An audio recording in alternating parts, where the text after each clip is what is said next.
प्यारे बच्चों, आपके डिमांड में काफ़ी छानबीन करने के बाद मैं ये पेपर आपके लिए लेके आया हूँ, क्योंकि कुछ बच्चों की डिमांड थी, वो जानना चाहते थे कि मिड टर्म एग्ज़ाम में किस तरह से पेपर आता है। तो ये पेपर है 19-20 यानी कि पिछले साल का मिड टर्म एग्ज़ाम में, और क्लास 9 सब्जेक्ट हिंदी। पूरी वीडियो एंड तक देखते और समझते रहिए ताकि आपके पूरे मार्क्स आ जाएँ 80 में से 80, क्योंकि ये क्वेश्चन पेपर जो है 80 मार्क्स का है और 3 घंटे का आपका मिड टर्म एग्ज़ाम होगा।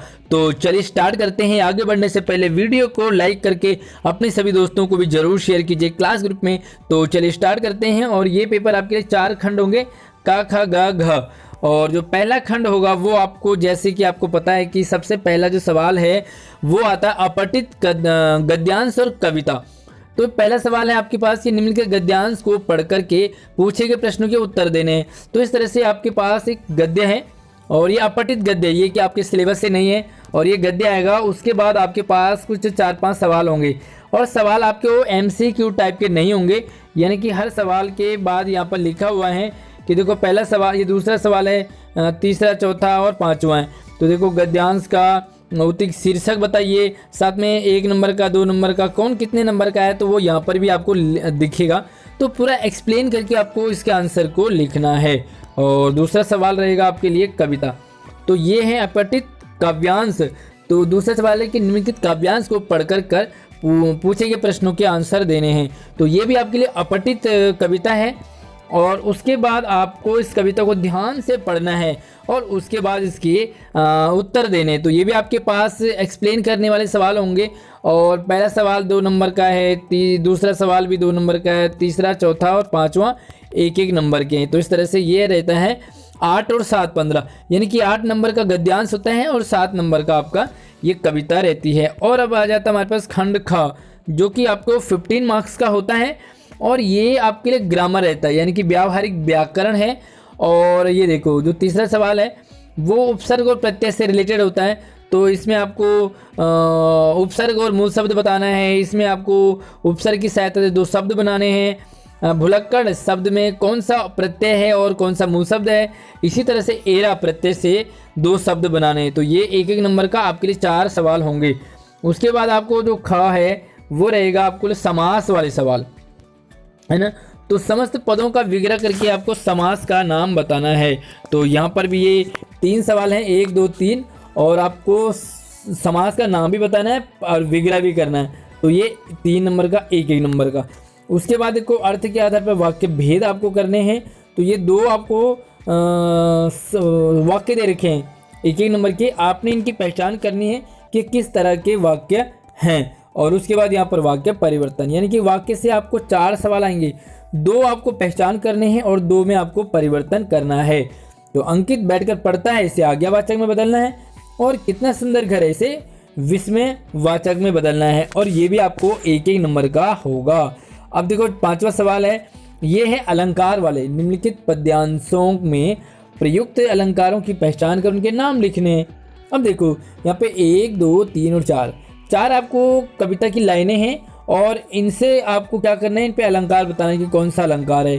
तो मुझे कमेंट करके आप ज़रूर बताएं कि इनमें से आपको कितने जो लाइन हैं, कितने सवाल हैं जिनके आपको अलंकार पता है। पहला है कि कहे कबीर वेनी वेनी ब्याल की चुराई लीनी, इसमें कौन सा अलंकार होगा।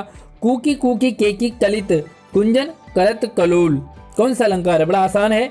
पीपर पास सरिस मंडोला और पायो जी मैंने राम रतन धन पायो। तो आपको याद आ रहा होगा ये जो अलंकार है, इनसे रिलेटेड मैंने मूवी वाले गाने भी बनाए हैं, है ना। तो आपको याद आ रहा होगा। तो चलिए आगे है, और ये रहेगा आपके पास अब क्षितिज और कृतिका से पाठ्य पुस्तक व पूरक जो आपके हैं उससे 30 नंबर का आपको पूछा जाएगा। और ये निम्नलिखित गद्यांश को पढ़ करके आपको प्रश्नों के उत्तर देने हैं। अब छठा सवाल जो है वो क्षितिज का जो गद्यांश आपका वो है, और ये 2 बैलों की कथा से लिया गया है। और इससे भी हमारे पास जो नीचे सवाल हैं वो 5 नंबर, यानी कि 2, 2 और 1। झूरी के दोनों बैलों के क्या नाम थे, वे कौन सी जाति के थे। तो ये इस गद्यांश को पढ़ना है और इसके आंसर आपको देने हैं। और उसके बाद आपको आते हैं सवाल प्रश्न लिखने हैं। और 7वां जो प्रश्न है, निम्नलिखित प्रश्नों में से 4 के उत्तर लिखने हैं। तो यहाँ पर 5 आपको सवाल दे रखे हैं, आपको 4 के देने हैं, और सभी जो है वो 2-2 नंबर के होंगे। तो ये सवाल आपके पास 5 सवाल, और इनके आपको आंसर देने 2-2 नंबर। उसके बाद देखो ये पठित निम्नलिखित काव्यांश को पढ़ करके प्रश्नों के उत्तर देने हैं। मानस हो तो वही रस खानी, बसो ब्रज गोकुल गाँव के ग्वारन। तो ये आपने पढ़ाई है रस खान के सवैये। और ये 4 लाइन है, इनमें से भी आपको 5 नंबर के सवाल पूछे जाएंगे। पहला भी 2, दूसरा भी 2, तीसरा 1 नंबर का 3 सवाल होंगे। उसके बाद आपको गद्य कविता वाले सवाल, ऊपर जो एक गद्य पाठ के सवाल थे और नीचे निम्नलिखित प्रश्नों के 4 के उत्तर देने। फिर से 5 सवाल हैं और ये सभी सवाल आपको कविता के पाठों वाले सवाल के आपको आंसर देने हैं।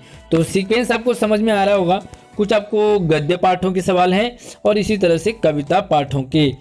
जो 10वां सवाल है वो किस तरह से होगा, देखो, निम्नलिखित प्रश्नों में से 2 के उत्तर दें। और ये आपको क्या है, ये कृतिका से सवाल है और ये भी 2-2 नंबर का, ये 3-3 नंबर का भी आपको आ सकता है, 2-2 नंबर का भी आ सकता है। तो देखो, लेखिका की परदादी द्वारा लड़की पैदा होने पर पहला सवाल रीढ़ की हड्डी से है ये वाला, और तीसरा है मृदुला गर्ग वाला, है ना। तो 3 जो सवाल हैं इनमें से आपको कोई 2 करने हैं। और उसके बाद आपको आ जाता है ये निबंध लेखन। तो प्यारे बच्चों, ये पिछले साल निबंध लेखन था, इस साल आपको इसकी जगह 5 ही नंबर का, क्योंकि निबंध आपको 10 नंबर का होता था, लेकिन ये 5 नंबर का आएगा और वो आएगा अनुच्छेद लेखन। ठीक है, ये आपने ध्यान रखना है। और टॉपिक आपको इसी तरह से दिए होंगे जैसे कि निबंध लेखन में होते हैं, यानी कि पहला, दूसरा और तीसरा। तो 3 यहाँ पर आपको निबंध दे रखे होंगे, तीनों में से आपको कोई भी एक करना है। और इसी तरह से आपको संकेत बिंदु भी दे रखे होंगे, जैसे यहाँ पर 4-5 हैं तो आपको इसमें 2 या 3 दिए होंगे और ये इसी तरह से टॉपिक रहेगा, है ना। तो यहाँ पर निबंध है, आपको वो 5 नंबर का यानी कि छोटा अनुच्छेद लिखना है। और जो बाकी बचा हुआ है, यानी कि जो 10 नंबर का निबंध आता था, इसके 2 हिस्से कर दिए, एक अनुच्छेद लेखन और दूसरा आपको लघु कथा लेखन। तो ये भी 5 नंबर का और ये भी 5 नंबर का। अब उसके बाद आपके पास आता है ये पत्र लिखने के लिए। अब पत्र भी किस तरह से होगा, देखो, अपने मित्र को पत्र लिख करके बताइए कि महानगरीय जीवन दुखद भी है और सुखद भी। या तो ऊपर वाला करेंगे या नीचे वाला करेंगे, और नीचे वाला भी बड़ा आसान है। इसी तरह से जो आपके पास 13वां सवाल होगा वो रहेगा आपके लिए संवाद लेखन। बच्चे के अंक लगातार कम आने पर उसकी माँ एवं कक्षा अध्यापिका के मध्य बातचीत। क्लास टीचर, आपकी माँ और क्लास टीचर दोनों बातें करें क्योंकि आपके कम मार्क्स आ रहे हैं, ठीक है। और जो सबसे लास्ट इसी तरह से अथवा है, या तो ऊपर वाला करेंगे या नीचे वाला। किसी क्रिकेट मैच को लेकर के 2 मित्रों की बातचीत संवाद के रूप में लिखनी है। 2 दोस्त हैं, आपस में क्रिकेट मैच को लेकर के बातें कर रहे हैं। तो यही है आपके पास हिंदी का पेपर। उम्मीद करूंगा आपको समझ आया होगा। कितना आसान है, कितना कठिन है, मुझे कमेंट करके ज़रूर बताना। और अगर आपको दूसरे सब्जेक्ट के भी ये पेपर चाहिए तो आप मुझे कमेंट कर सकते हैं, ताकि आपके 80 में से 80 मार्क्स आए। वीडियो को लाइक करके शेयर कीजिए अपने सभी दोस्तों को। धन्यवाद।